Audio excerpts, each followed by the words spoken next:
Make contact with at least 5 years. And then just like you say.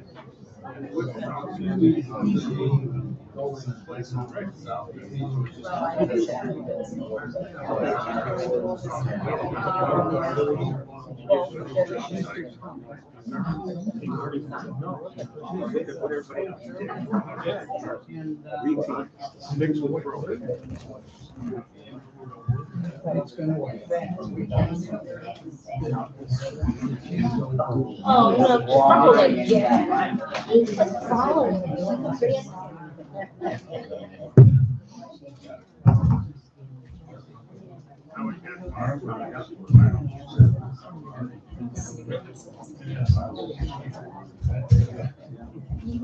Working? Those boots.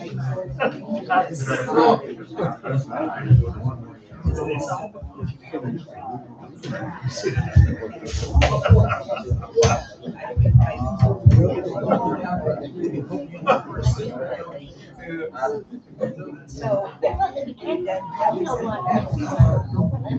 Yeah, well,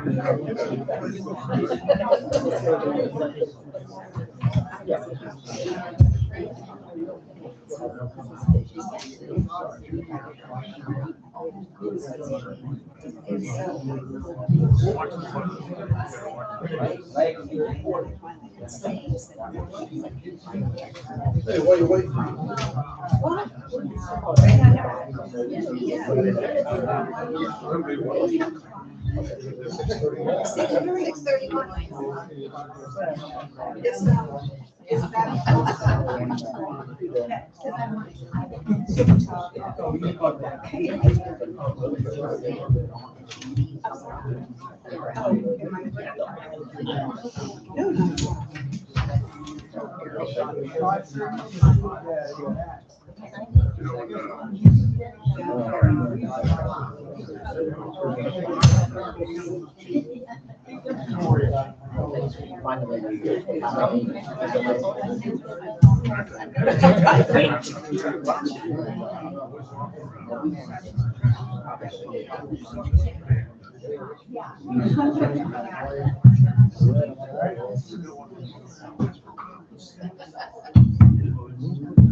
yeah. Hi, Michelle. Hello, my dear. How are you? I'm good and yourself. I'm well, thank you. We're getting ready to start. So I'm just gonna. Okay. Put the phone down for 12 minutes. There you go. All right. Thanks, Betty. All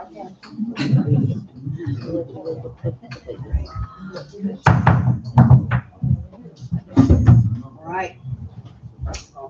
It is March 18th, 2026, 6:30. We are at 4801 Lakeside Club Boulevard, Fort Myers, Florida, in the Pine Ridge of Fort Myers Clubhouse, and we are here for our March meeting. If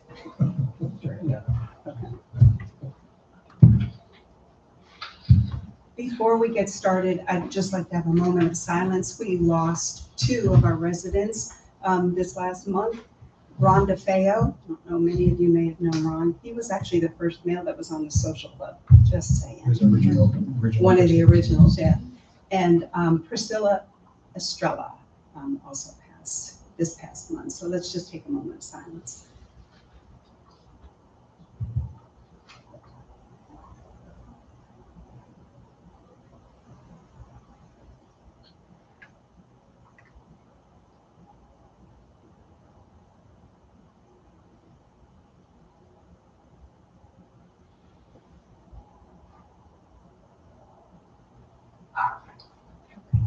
Thank you. Let's stand for the Pledge of Allegiance. I pledge allegiance to the flag of the United States of America and to the republic for which it stands, one nation, under God, indivisible, with liberty and justice for all.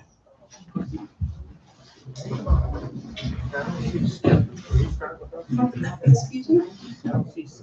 He's out of town. He's out of town, yeah.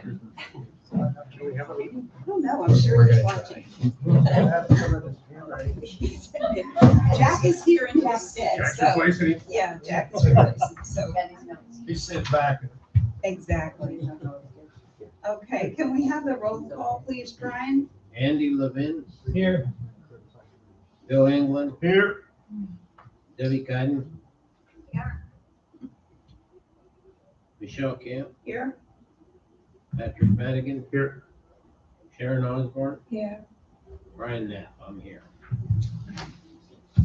Eric, do we have proof of notice? Yes, the meeting was properly noticed. And I saw it went out on the messaging too, It- which was it did, suggested last yeah. meeting, so, good. All right, and how about the previous meeting minutes? Do we read them? Are we waiving them? I'll make a motion to, Go ahead, okay. Debbie makes a motion to from waive. Debbie to waive. I'll second it. All right. Motion seconded, and we're gonna waive the reading of the minutes.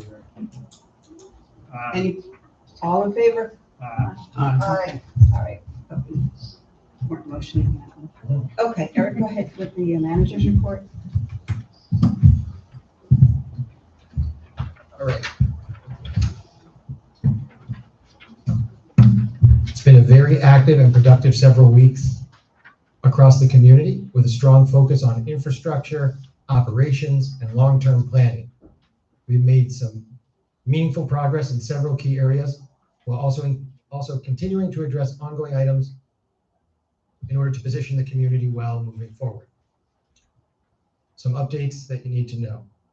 The gate operation and Lakeside Club Boulevard lighting.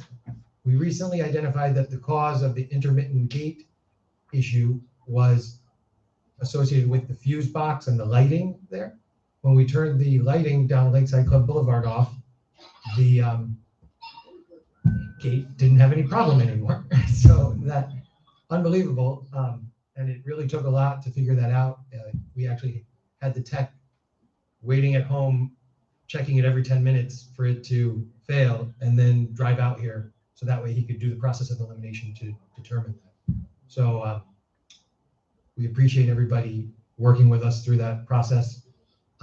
We didn't want to leave the gate open because it was only a few hours of the day. So I think we did really well. And I thank everybody for doing that. The issue appeared to be intermittent primarily at night, which made it more difficult to isolate initially. We coordinated with our vendor. The root cause was identified. We verified that no unauthorized devices or setting changes have been made, so it was strictly electrical. The electrician came out, repaired it, and they're going to put a whole new panel in, most likely next week, to just bring everything up to the current code, so try to prevent anything like this from happening again. Orange River Boulevard entrance. The transition area at the entrance had become a significant concern. It was terrible. I mean, it was like a hump, and then it was a giant pothole, and it's a total mess due to a steep and uneven condition that was causing discomfort and probably vehicle damage. The condition of this area was not acceptable, and it was not reasonable to expect normal daily traffic to drive over that area. We communicated that directly with the county's project coordinators, emphasized the need for immediate attention. As a result, improvements were made. They scraped it one day and then became kind of a mud pit there. Now they filled it in with some like loose blacktop. What I requested them to do was put in asphalt so we could drive over it normally, and then they can rip up that asphalt again when they are going to do whatever they're going to do there. I haven't gotten a word back on that request, but that certainly would be nice. And I think the amount of people that live here, it's reasonable that you can drive to your home without going through a dirt pile. So we're going to continue to watch that closely and advocate for you guys in the community. Routine maintenance continues throughout the community. Several important preventative safety-related services were completed this month. Community-wide dryer vent cleaning, annual fire alarm inspection, and the fire extinguishers have all received their annual service. We've also completed a significant amount of tree trimming. I'm sure you've seen the tree trimmers in here throughout the community in preparation for the upcoming summer storm season. This type of proactive work reduces the risk of storm damage and improves overall safety. And it's good for the trees to maintain them properly. We also have received some feedback this month about the shuffleboard courts. Some of them are not in the best shape, so we're going to look at some options to address what I'm told is cracking and uneven surfaces. So we want to make it more usable and so everybody can enjoy it. The path extension, we have successfully completed the new asphalt path extension and the parking lot expansion. The project improves both accessibility and functionality within the community and is already adding value. The path extension improves circulation by allowing residents to enter and exit more naturally without having to cut through the front areas of nearby units. This creates a cleaner flow of foot traffic and enhances privacy for these residents. While the parking lot expansion behind the clubhouse is modest in size, it will have a significant impact in terms of maximizing the use of that space. In addition to providing additional parking, it creates more flexible area that can be utilized for community events such as block parties, picnics, and other outdoor games. The next phase will focus on enhancing the new pathway with lighting, some bench seating, and landscaping. Once completed, this will become a well-rounded and attractive amenity for our residents. Erosion control along the wooden seawall. We have taken proactive steps to address erosion along the wooden seawall by stabilizing this area with the use of landscape fabric, shell, and number 57 drain rock. This area had experienced ongoing soil loss due to natural water movement and weather conditions, and if left unaddressed, erosion of this nature can compromise shoreline stability, place additional stress on the seawall structure itself, and lead to more significant structural concerns and very, very costly repairs over time. Given the importance of the seawall in protecting both the shoreline and the adjacent community assets, our units with our residents in them, this is critical area of focus. So taking action now is preventing something in the future for pennies on the dollar. So that was very good. And if you walk along the wooden seawall, you'll see that work is very visible there. Clubhouse doors is an upcoming board decision. We're currently evaluating proposals to replace the front and rear clubhouse doors. The front door would be an impact rated glass system. The rear door would be a solid door replacement. This item's on the agenda for discussion and potential approval. And I have a visual mock-up that I had on the table for you guys to look at on your way in, so you have an idea of what the board is voting on. I hope everybody likes it. Landscape and long-term planning. The landscape committee has begun working with the landscape vendor on a strategic multi-year approach to improvements. Rather than working from a preset budget number, we told them the goal is to evaluate the property as a whole, preserve what is working well, and develop a phased plan that aligns with the community's long-term vision. They kind of just wanted an open checkbook, and that's not what we're going to do. Utilities and infrastructure. Fiber optic upgrade. I think Andy will talk about this in more detail, but the fiber migration is getting close to the end. There's about 100 units left, and we're reaching out to residents by phone now, encouraging them to do it. The adjacent property development, that's always a topic of interest. I'm going to talk about tonight the nearby church or ministry development project. It's located at 9730 Orange River Boulevard. So this property, we know that they came in and they cut down a lot of native trees, and then they had a code violation, and this has been probably going on for almost a year, if not a whole year. The case was presented to the county hearing examiner on February 9th, 2026, and a violation was confirmed due to the removal of native vegetation without the required approvals. The property is also associated with a development order that remains under review by county staff. As part of the ruling, the property owner has been given a compliance deadline of August 12th, 2026 to meet compliance. They are required to complete substantial restoration plantings, including 111 cabbage palms, 12 laurel oaks, 18 live oaks, and 60 South Florida slash pines. And those also, I think, have to have a minimum, and I think it was a height of 6 to 10 feet and 3 feet off the ground. The diameter of the trunk has to be an inch or or something like that. So there's very specific guidelines with that, and they've got to be grade A, Florida, #1. Given the scale of these requirements, it is difficult to see how all these trees could be accommodated within the site, particularly with the buildings and parking layout that we already know about. This will ultimately be determined through the county's review and approval process. I'm going to continue to monitor the situation and remain in communication with the county staff as best we can to help make sure the property is brought into compliance and that potential impacts to our community are addressed. So that gives a little bit of an update on the church property. It seems like they are kind of tied up right now with other things. So we have probably some time there, and we'll see what happens. I did look into that, like what happens if they don't have enough land to do all those, if you're planning on building a giant building and a bunch of parking lots, you might not have enough land to plant 200 very large trees. And I guess the county does do where like you can plant them somewhere else, but I don't know how that would work if they have to buy land somewhere else to do it. So it'd be a tricky one. So we'll follow it, and I'll keep you updated as I get the information because it is interesting. Community standards and safety.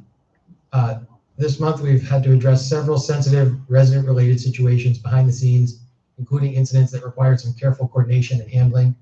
These matters are being managed appropriately with focus on safety, documentation, and working with the proper resources when needed. And I thank the board for their help with some of those situations. Committee update. The Insurance Review Committee has been established and is actively underway. The committee will have a busy next few weeks as we evaluate the association's current insurance coverages, costs, and long-term strategy. The goal is to take a structured, forward-looking approach to ensure the association is well protected, financially efficient, and properly positioned for future market conditions. We are optimistic that this process will yield positive results and provide valuable guidance moving forward. We've continued to keep residents informed through regular website updates and direct communication, including project updates, service issues and resolutions, event announcements, and infrastructure improvements. Resident engagement remains strong. We continue to see productive participation both online and during our weekly Managers Corner meetings. And I can't encourage everybody more. Come to the Managers Corner meeting. I'm able to answer any questions you have, and usually a lot more detail than I can up here.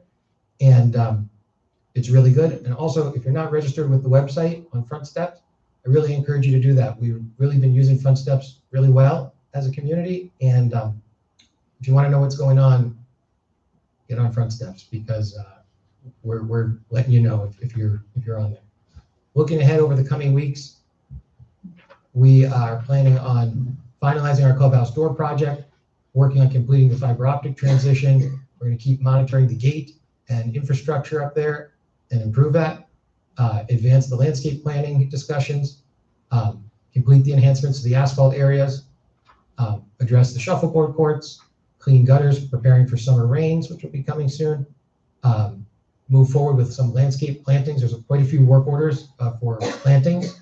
We've deliberately been not addressing those work orders because we were in the middle of a drought. It seems like we're starting to come out of the drought now, so be a good time to start planting. So that's what we're going to do. And then we'll be scheduling trimming of all the large palm trees later on in the summer as part of storm season preparation. I just want to acknowledge and thank Noel Shrosky for stepping up and helping us with our irrigation system. Our irrigation tech, James, had an emergency health situation that forced him to take a little bit of time away. And we're very fortunate that Noel is willing and able to help us with that because we really would have fallen behind or had to bring in reinforcements. And thank you very much, Noel.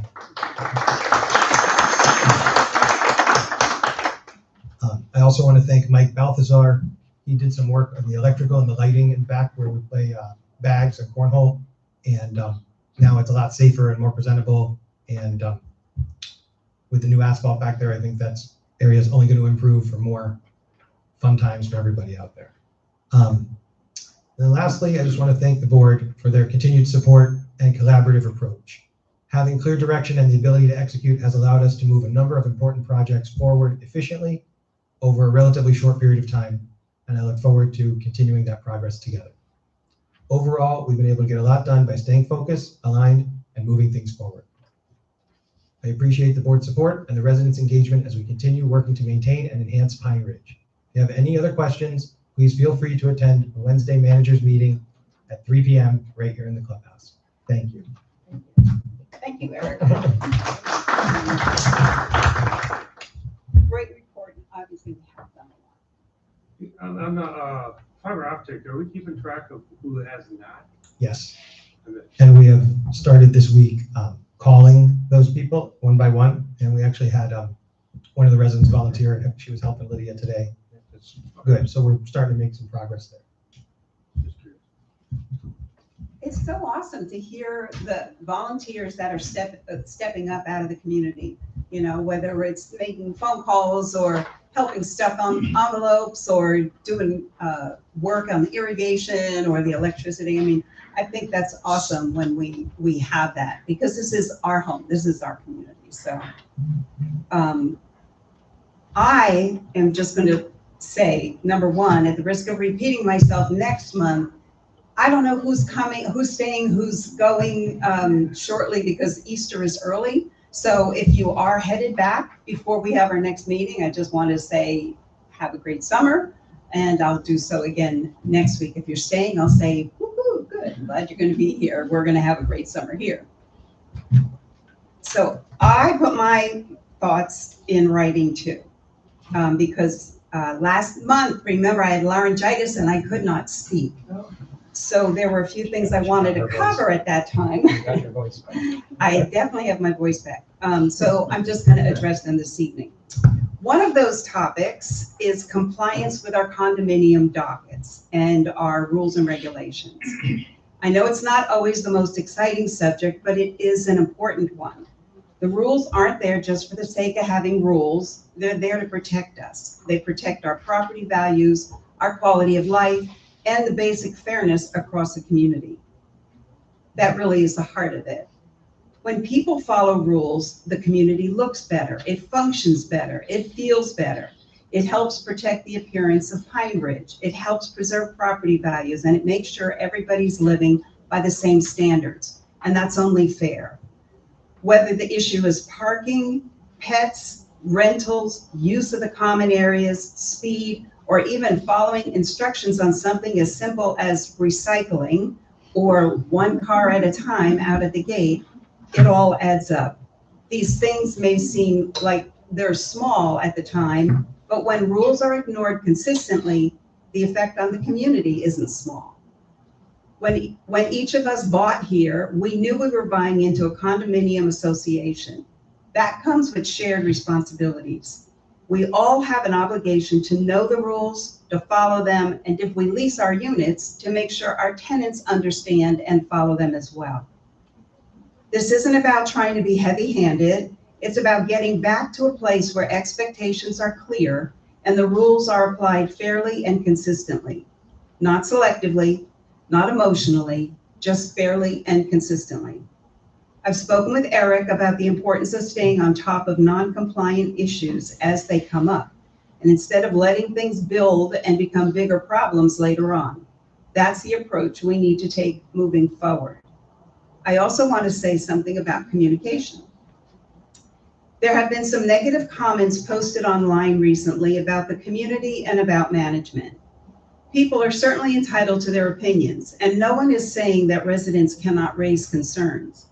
But I do think we owe it to each other to make sure we have the facts before posting things publicly that can damage the reputation of Pine Ridge or unfairly criticize the people working on behalf of our community. In the cases that I'm referring to, the full facts were not reflected in what was posted.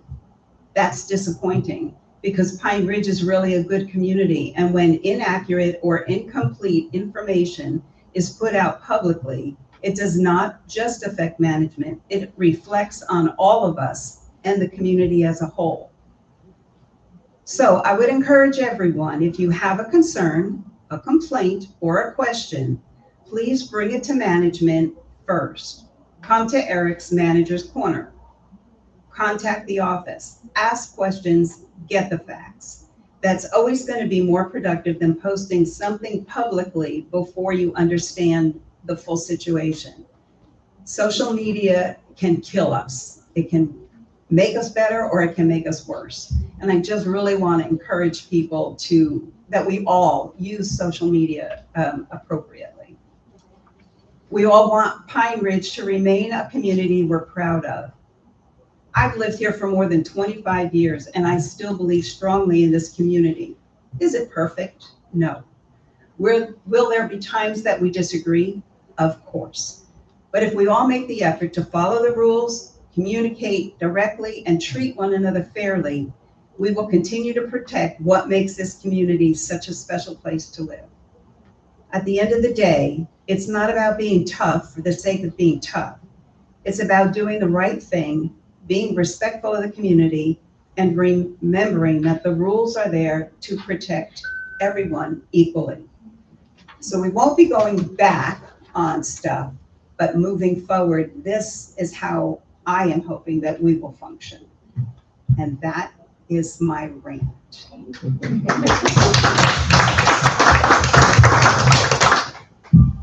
Any comments from my fellow board members? All done. Very welcome. All right. Treasury, let's hear from the treasurer. All right then, ladies and gentlemen.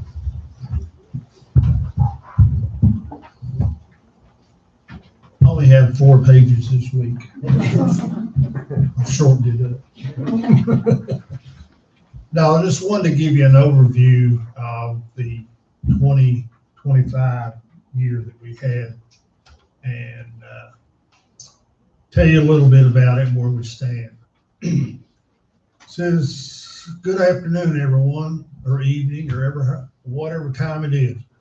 I'll walk you through where we stand financially coming out of 2025 and how things are shaping up so as we begin 2026. 2025 year-end overview, starting with the big picture. The association finished 2025 in a very strong financial position. As of year-end, we have approximately $5.2 million in total assets, $3.2 million in operating funds, and $2 million in reserves. We also maintain strong liquidity with about $2.7 million in operating cash, which allows us to comfortably handle day-to-day operations. In addition, the association holds approximately $3.6 million in investments, including fidelity accounts and CDs, which provide both stability and income. Page 1. 2025 operating results for the year. Total revenue was around $9 million approximately. Total expenses were approximately $6.6 million, resulting in a surplus of about $2.35 million. Now that number deserves a little context. A significant portion of the reserve of the surplus reflects the $2.2 million insurance settlement from Hurricane Ian claim, which reimbursed the association for prior storm-related repairs. So while the surplus is strong, it is really the result of a successful recovering funds the association had already spent, which all things considered is exactly the outcome we were hoping for. We held out and we made out. Okay.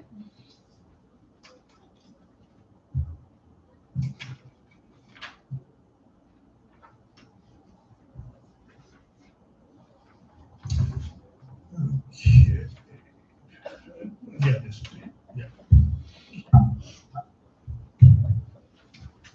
So while the surplus is strong, it really is the result of successfully recovering funds the association has already spent, like I said. Budget versus actual for 2025. Looking at how we performed against the budget, the good news is that our core operating expenses were well controlled.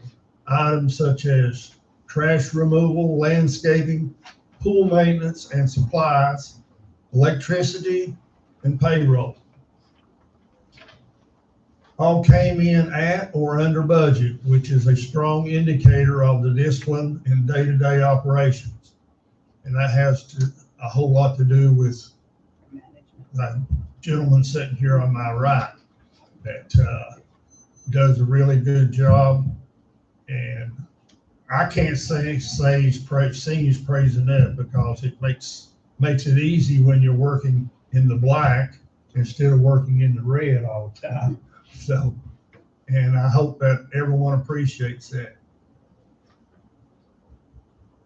Where we did see some overages was primarily in maintenance-related categories, including tree trimming, building repairs, fire alarm inspections, gate repairs, water, and sewage usage. These are typical areas which costs can fluctuate, and overall the variances were reasonable and manageable. January 2026 early trends. Looking ahead for 2026, January gives us an early snapshot of where things are trending. A few items to note: water and sewage is higher, which is expected during the peak seasonal months, which it did go up this time, and we'll over time it'll level itself out, so we should be in pretty good shape with that. We have we had some one-time pool repairs. Janitorial costs were slightly elevated due to the additional cleaning work.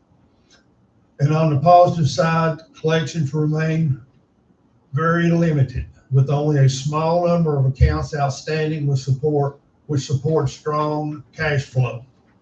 We've really done really well, and the office staff has done good on and taking care of that, because very few out there right now, and that's good. What this means going forward, in plain terms, the association is financially strong and stable, as our past treasurer Scott used to always say. You heard that every month from him. We're financially strong and stable, and I want to continue that with the help of everyone to make sure we stay that way. Our routine operations are well managed and predictable. The large 2025 surplus was driven by a successful insurance recovery, not ongoing income. And early 2026 activity appears early activities appear consistent with normal operations. Overall, we are in a very solid financial position heading into 2026, which is certainly, while we certainly don't budget for it, recovering, and while we didn't budget for it, the $2.2 million through the insurance process was a significant win for the community and helped us put us in the situation that we're in and the position we're in today. So if it hadn't have been for a little extra push there, we still would have come out in the black, but not near good. Thank you, Bill. And that's all I got. That's 4 pages, and one of these days I'll learn how to read. No, that's good stuff. The older I get, the worse I get. Does anybody have comments or questions for Bill? No? I can give you a copy of this if you want it or whatever. That's just an overview. Yeah. And I think that's what we were holding out for, and we finally got it from CPA, so we should be all right. This really isn't like a rally for Eric, but I just have to say, management honestly makes a world of difference in the running of an organization like ours. And I'm telling you, we have an excellent manager. We really do. He watches those pennies, just like it was his. So, yes, thank you. Thank you. Okay, we will move on to committee reports. Andy? Quick update on the fiber upgrade. We're in really good shape. Almost 80% of the community is already switched over. So thank you to everyone who's gotten it done. For the rest of you, and there are still about 100 units out there let me be clear. Let me clear up the biggest misunderstanding. Last year, they ran the fiber line into your home. That part is done, but it did not switch your service over. Think of it like this. They ran the wire to your house, but nobody flipped the switch yet. To actually get on the new system, you need to call Comcast Xfinity, schedule the appointment, and have the new equipment installed. That's what completes it. It's quick, it's easy, but it does not happen unless you make the call. Now here's the part where I'm going to be very direct, especially for our snowbirds. If you leave for the season without doing this, when you come back, you are not going to have TV or internet, period. And then Comcast will happily come out and fix it for you for $100. That's on you. Right now, it's included at no charge. They come out, install everything, and you're done. So this is basically a choice between doing it now for free or paying later and sitting there wondering why nothing works. And at this point, most of your neighbors are already on fiber, enjoying better speed, better reliability, and fewer issues, while the rest are hanging on to the old system like it's 2005. The way I see it, you got a brand new Corvette sitting in the driveway and some of you are still choosing to drive the old jalopy. At some point, that's just a decision. All it takes is one call to 833-501-1928. Get it scheduled, get it done, and you don't have to think about it again. Bottom line, don't leave for the season without doing this. Otherwise, you'll come back at no service and a bill for something you could have handled in one phone call for free. Thank you. And I'll say it again. If you come back and you come back to the office, they're going to hand you a slip that says 833-501-1928. And you're going to have to Make a call. song out of that. Let's get a jingle. That's par for the kids. Yeah. But that's what's going to happen. The office can't help you. So call, please. Thank you. Thank you, Andy. Landscape Committee. Sure, why not? I hate to follow that act, but last month, the landscape committee did meet with Brad Davidson. He's our rep from the landscaping company. And he brought with him a woman named Jennifer who does some of his design work. And we basically wanted to talk to him about establishing a 3 to 5 year plan of how we could replace some of our old bushes. I think he kind of, and Eric referred to it, walked away thinking he was going to be able to just strip everything down and start all over again. And that's not where we're going with this. So we ended up sending an email to him to clarify that we want to build upon and enhance what we already have. And we'll supplement and fill in where it's needed. We'll gradually replace older and declining plant materials. We'll improve the consistency of our overall appearance because we do have sections that look really good and sections that really need help.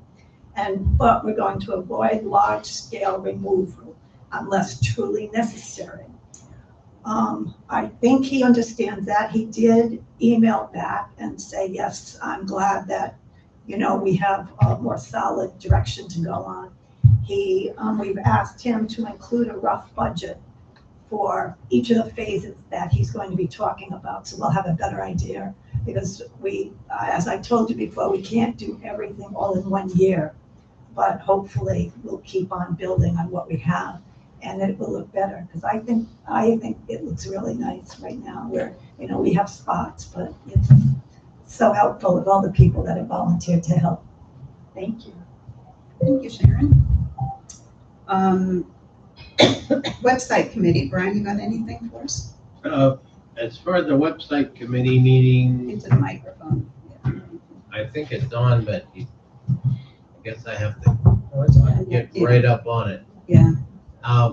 We had a meeting last week, but no one came. But I have heard comments from a lot of people. One of the comments that has been made has been that all of you should be receiving bulletins regularly about events or announcements or things that are going on. One comment was made that some married couples, married or unmarried couples that are registered on the website, there's only one registration, and if the bulletin goes to the husband, not necessarily is relayed to the spouse. I just wanted to make sure everyone is aware that you can add 2 emails or a second email so that both residents are informed and receive all of the bulletins that are coming out.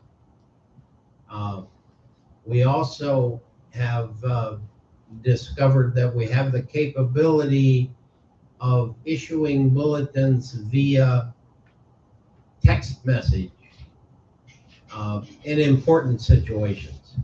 A month or so ago, we had a water issue where there was a boil water notice or a do not use water notice sent out via the bulletin, but some people, depending on their situation, don't receive their email every day.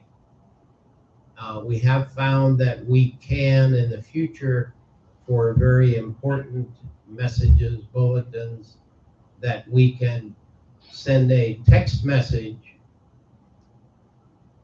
The message does not contain the full bulletin, but it will at least give you an indication. For example, if we have a boil water notice, we can send a text message that says boil water notice, and then look at your email to see the detail. That should improve the communication, get it out to you quickly. But those of you or anyone else in the community that has a situation where there are 2 people in a residence and you want to both receive communications, that can be done. It's just a matter of registering. You can communicate, ask Eric or Lydia or myself to get you added with your separate email address, so you receive any communication. You both receive communication. Or learn to talk to each other. Sorry. I believe that's all for the website. Okay. Thank you. I'm not going to fix the world's problems here for sure. Bill, I just had a question. And maybe this is going to come up later on or something, but there had been some conversation about clams in the lake. Do we have any information on that at all? Are we looking into? We've been Googling around, Yeah. but nothing firm yet. A Yeah. lot of clams is what I heard. A lot of clams, so. Yeah, that's, I talked with them out at the, we take our water out and have it checked. And we haven't got a definite answer on where we can get them at. There's three places here in Fort Myers that sells clams. Now, whether they're approved by the Fish and Wildlife Department is the next question. So we're still trying to get that information and have that done. I'm going to try, since Bella Vega out there has left and on his way to Brazil, they have a new person out there that's in charge of it now. And she is a little overwhelmed right now because he just left last Friday. Eric and I are gonna go out the next meeting we had, the next sample date is second Monday of April. We'll go out and talk with her and see if we can get something lined up where we can get her to come out and give us kind of an overview on the quality of our lake and what we can do. And Build a good relationship with them. yeah, because they've been really good to us. And also out there, they had a meeting and a little dinner, a go-away dinner for him last week. There was a guy was putting on a presentation about the flowers and all those things that we can get for the water. I mean, there's water lilies and so forth that you can add. There's different things that we can add around there that we may want to look at to kind of take, make the look of the lake a little bit better instead of looking so plain. It makes it really hard where we have all the rock formation around it to add plants. We tried about 3 years ago.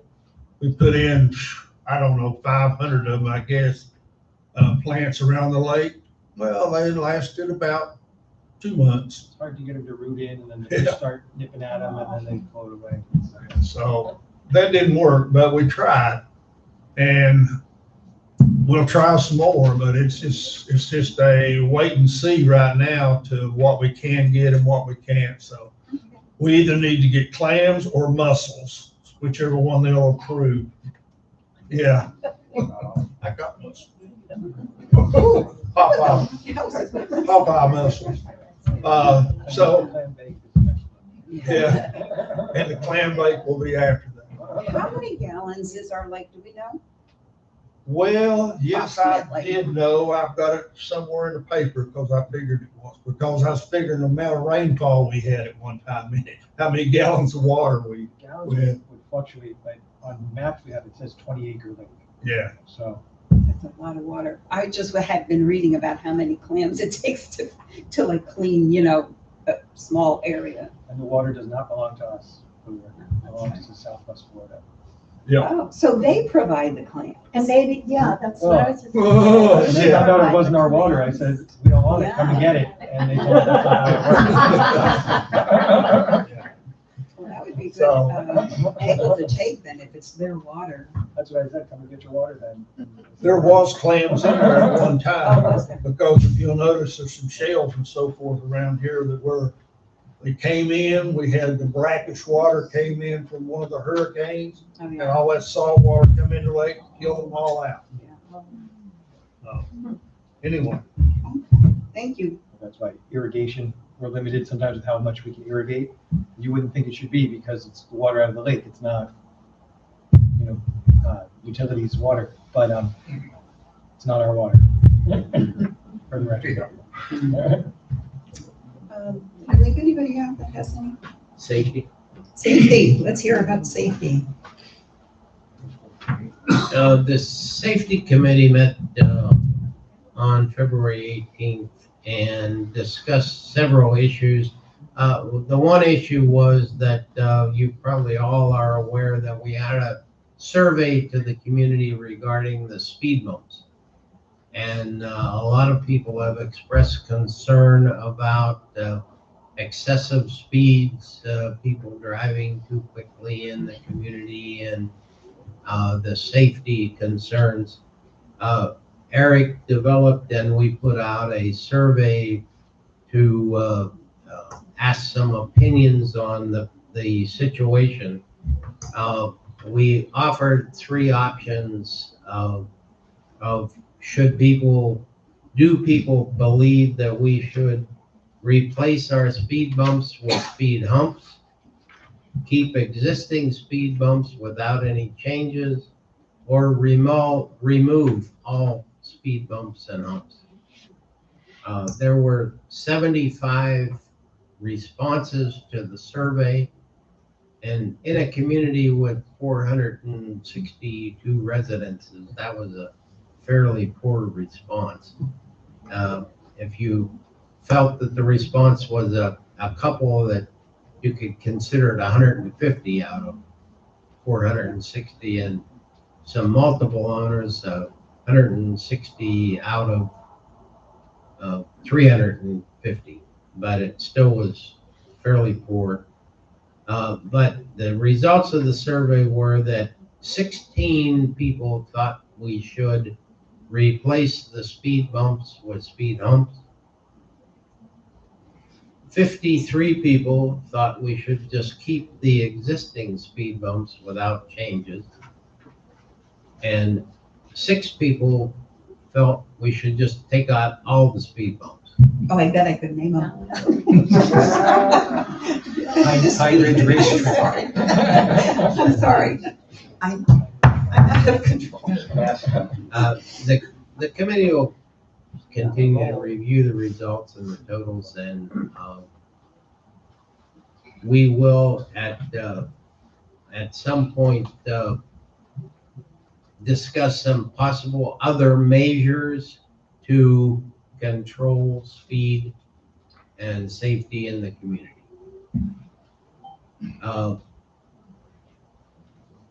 Second thing that I wanted to discuss was that you're reminded, if you visit the trash dumpsters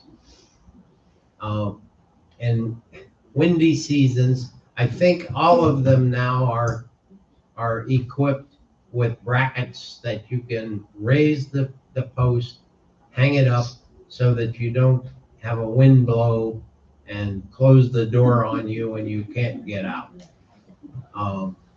Just be careful when you're out there. Put the handle on the rack so it doesn't close you into the exposure. We have had some volunteers offer to paint and refurbish our current existing speed bumps. I should have added this before, but we have some volunteers. We have paint and we have some reflective material so that you can see the speed bumps at night. That'll be done as soon as the traffic gets to be a little bit less in the community. And appreciate the volunteers that have offered to do that. One other issue brought to my attention was for bicyclists in the community. Not all of us have a bicycle equipped with rear view mirrors. I've had a couple of people mention that they're traveling in the community on their bicycle and there is a golf cart behind them. They can't hear it, they can't see it, and if they're not controlling their position, they may make a left turn or pull out if a cart is passing them. So just a caution, I guess, to anyone who owns a golf cart. If you're behind a bicyclist, remember they're old. They may not have a rear view mirror, and know that you're there. Yell, scream, coming up. Let them know you're there so they don't pull out in front of you if you pass them. Same applies for pedestrians. And the electric bikes also. Yeah, the electric bikes. That a few people have said that to me. People with electric bikes. You got to be real careful. The speed limit applies to electric bikes just like everything else, and you got to follow the rules of the road and really be careful when you're coming around a path or turning a corner or something like that. If someone's on the other side, they can really get hurt with those electric bicycles. They go pretty fast, so please be careful. Okay. I don't believe we had any old business. Let's move on to new business, which is the possible vote on this, or the vote on the door. So the next item is regarding the proposed replacement of the clubhouse front and rear doors. As Eric said, there was a picture out there to show you what the front one would look like. The board has received a proposal from Statewide Windows and Doors. We did get 3, and we all had the opportunity to, Eric told us what was out there. And so we have this proposal from Statewide Windows and Doors in the amount of $8,145 for the replacement of the front and the back door.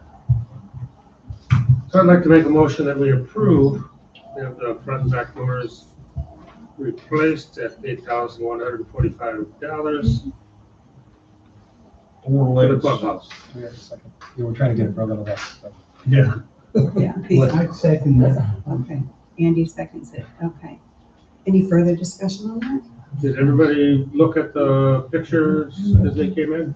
This is an opportunity, before we take the vote, that if anybody out there has a question relative to the information that you have heard regarding the doors, you are welcome to come up to the front and ask a question of any of the board members.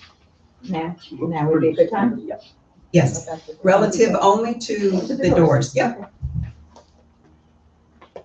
Carol Redmore, 4661 Lakeside Club Boulevard. And what's the rationale? I guess I might have missed a meeting where you talked about the need or the want to replace the doors. If you could just give a quick spiel. Sure. The doors need replacing. If you look at this one back here, I mean, they're chewed up. I think mice got them or something, but they're, I'm just joking. Yeah, they get kicked, they get rolled into, they get, they really do get beat up. So it's time to replace them. And I guess even the previous board had kind of wanted to see about it. Yeah, so it was time to take a look at what options are out there. And I think the door that we're looking at, especially the hurricane glass and everything else, is quite attractive besides being very functional. So that's the reason that we're doing the issue of the doors. Thank you for asking. The only thing I'd like to ask, Madam Chairman, is the back door. This was mentioned to me sometime this week. The front door, if you're in a wheelchair or one of those scooters, you can get in the front door. But it was pointed out to me that a lot of times people park back there that are handicapped, and then they can't get up over this ledge right here, where the old door is. So I've asked that be looked at when they put that back door in, that maybe we can do some kind of We're gonna ask if there's maybe some kind of threshold Yeah, that they could do to kind of like ramp it in instead of being a step. And Yeah. hopefully they can accommodate that. They did use something on Pine Ridge Day.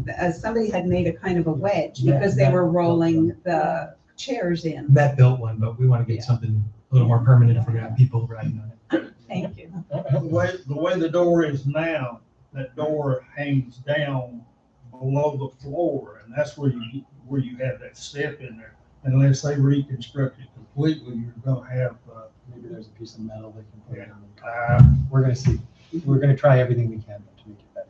you'll have to shorten the door before you can be able to do that. But this one does not have the button for This one doesn't- handicap, does correct? not, no. Okay. And also with the front, when that button out there for the handicap to open it, it works sometimes. You have to hit it exactly Sometimes you right. don't. So we gotta get one that Go get a new one. is a little more sensitive because you really have to hit it exactly right. And But it's just outdated, it's worn out, and it's been beat to death too.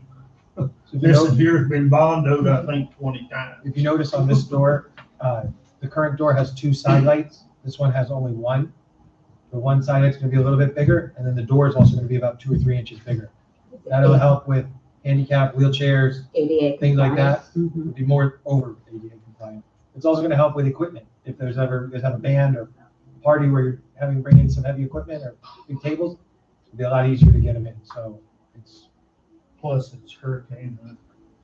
hurricane resistant. Our next goal is to work on the And then windows. you'll be able to see through, so you won't open right into somebody when you're going out.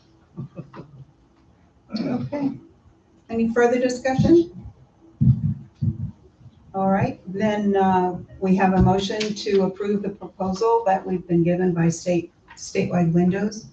All in favor? Aye. Aye. Any opposed? All right, the motion carries. Thank you.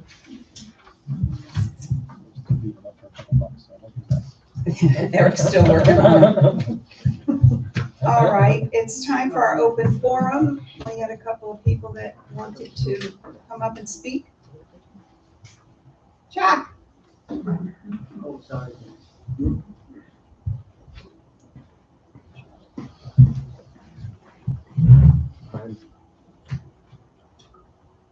It's not on. You gotta turn it on. Just hold that button down till it lights up. There you go. I'm Jack Costa, 4721 LCB, Lakeside Club Boulevard. Talking to the mic though, because you're not All right, allowed to sorry. skip. I am speaking for Skip. He is out of town, and I have his handwriting. He would like to discuss removing approximately 50 feet of hedge and removing the 4 cement stoppers on the 4 parking spots on this south parking lot so that we can all envision what we're going to do with that area for all the games and stuff. But if we can't do it now, we should eventually remove that so that we can maximize the area that's now owned by us and not easement. Thank you. Okay, thank you. Yeah, thank you.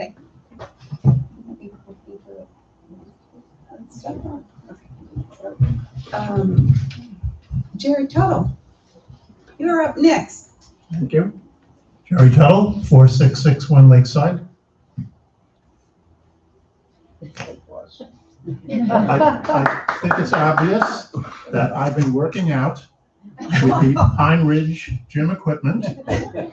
I am now so strong with this little pinky. I can use my turn signal when I drive. So I'm trying to be funny, but I try to be very careful about using my turn signal. I do it because I think it makes me more safe. I think it makes you more safe. And I think it's respectful and being a good community member. Many of you have probably seen me or Carol walk our dog. And while walking the dog, I've become observant of other cars. It's my estimate that fewer than half the people use their turn signal.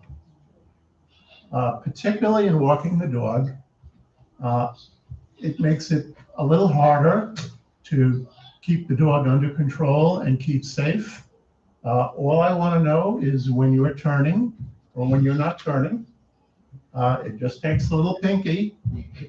And I think it's just a good thing to do to be a good community member.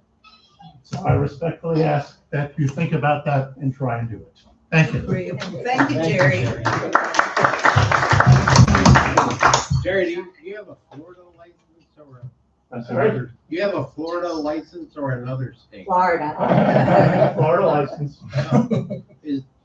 I don't think Florida people realize they're. I don't think they had the Turn funds signal. there. I forgot to teach him that.